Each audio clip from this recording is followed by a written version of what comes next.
Le cycle du crédit est une autre explication des fluctuations. La particularité de cette explication est qu'elle est endogène. Les déterminants sont propres au système. Ainsi, la crise s'explique par la croissance. Le cycle du crédit agit sur la croissance par l'intermédiaire de ses effets sur la demande globale. Plus l'activité bancaire et les marchés financiers sont interconnectés et déréglementés, plus la stabilité est forte. Quels sont alors les mécanismes d'un cycle du crédit?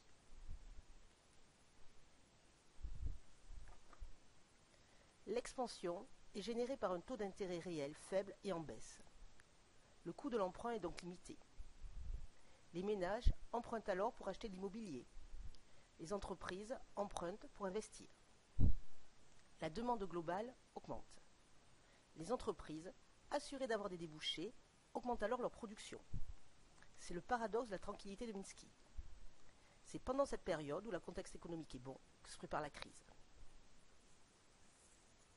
Pour produire davantage, les entreprises vont embaucher. Cette création d'emplois entraîne des tensions sur le marché du travail. L'offre de travail devient inférieure à la demande. Les salaires doivent donc augmenter. Cette augmentation des revenus entraîne une augmentation de la demande et donc de la production. L'optimisme est général. Ménages et entreprises ont confiance dans l'avenir et dans les perspectives de croissance. Or, cet optimisme est excessif et pousse alors les agents à adopter des comportements imprudents. Les agents empruntent beaucoup car ils sont persuadés que l'expansion va continuer et qu'ils n'auront aucun mal à rembourser. Si l'expansion continue, les prix vont augmenter. Les agents adoptent alors des comportements spéculatifs. Ils achètent pour vendre plus cher. Les banques sont alors moins regardantes. Elles prêtent avec peu de conditions restrictives, à des taux d'intérêt faibles, à des agents peu solvables, car elles sont persuadées que l'expansion rend rentable n'importe quel projet. Il y a donc un surinvestissement. Ce surinvestissement entraîne alors une surproduction. Sur les marchés, l'offre de biens est supérieure à la demande de biens. Les prix diminuent. Cela entraîne alors une perte de rentabilité pour les entreprises les plus fragiles, celles qui ont les coûts de production les plus élevés. Les agents qui ont spéculé perdent de l'argent, puisqu'ils doivent vendre moins cher les actions qu'ils n'ont achetées. Cela entraîne alors une baisse de la production et des difficultés pour les banques. Une partie des emprunteurs devient insolvable et ne peuvent rembourser. La crise se généralise alors.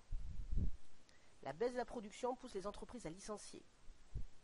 L'augmentation du nombre de chômeurs génère une baisse des revenus, de la consommation et donc de la demande. Les banques en difficulté vont adopter des stratégies pour restaurer leur équilibre financier. Elles vont ainsi restreindre l'accès au crédit en mettant des conditions restrictives. Le taux d'intérêt réel augmente alors, puisque le taux d'inflation diminue, voire devient négatif. On entre alors dans une période de récession. L'augmentation du taux d'intérêt réel rend difficile l'accès à l'emprunt. Les ménages réduisent leurs achats immobiliers. Les entreprises investissent moins. La demande diminue, entraînant la baisse de la production. C'est la déflation par la dette. Les prix baissent car les agents endettés cherchent à se désendetter et donc la demande diminue. Cette déflation par la dette permet une sortie automatique de la crise pour les libéraux. La baisse de la production entraîne une baisse générale des prix. La baisse du prix du produit entraîne une augmentation du pouvoir d'achat des ménages et donc une augmentation de la consommation. Celle des taux d'intérêt réels incite les entreprises à investir. Les conditions de l'expansion sont donc réunies. Keynes, dans les années 30, remet en cause cet enchaînement automatique.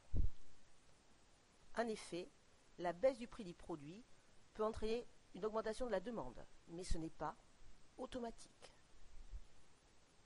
En effet, il faut des conditions pour que cette demande augmente, notamment une politique volontariste de l'État. L'État doit augmenter la demande publique.